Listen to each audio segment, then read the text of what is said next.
Well, Carlos, thank you for the invitation. It's the second time to be part of a panel and here in Davos. And I'm very honored to be with this panel. First of all, I want to tell you that it's the first time I feel a little bit intimidated because you all have been doing great things in your different fields.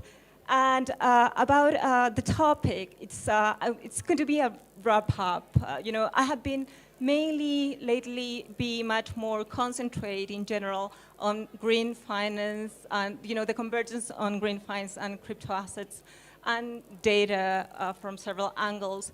But what is interesting is that the last, I would say, month, you can see that NFT is not just used for art. It's also converging with sustainability, actually with tokenization of ecological services like plastic waste processes.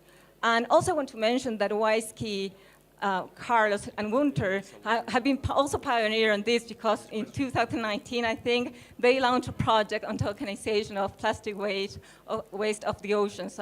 So even when the word NFT was not a part of Google's top trends. So, and this is converging. Today you can find entrepreneurs working on the tokenization of plastic waste, for instance, and combine this NFT to when they sold the art piece on a marketplace. So then you can trade sustainability, what is great.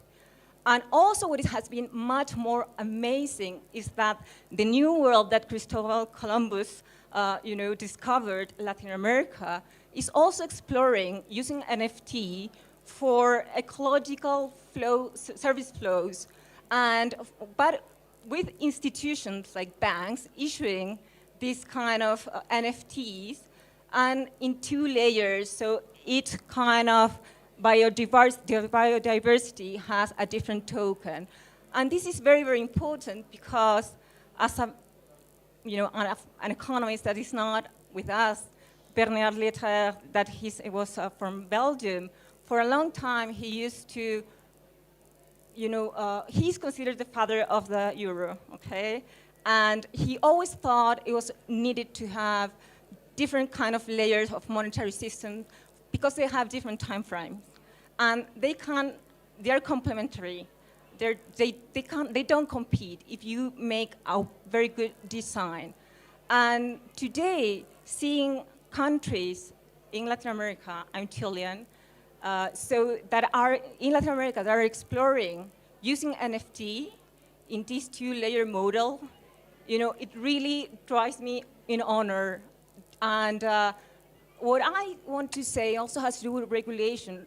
It's key, because if we want to foster innovation, especially financial innovation, that is key for every single activity in the economy, but also in society, you need to have a clear framework. And for instance, you have Switzerland that has an amazing framework for crypto assets in general, DLT, but also is pushing on innovation for green finance. And as you know, so here you have Crypto Valley. So probably there's a lot of projects and probably using NFTs that are going to come from here and from countries like Latin America, where you have the support of governments. We are in a moment in time that things are changing. Even if a central bank issue a CDBC, it completely affects the whole financial system.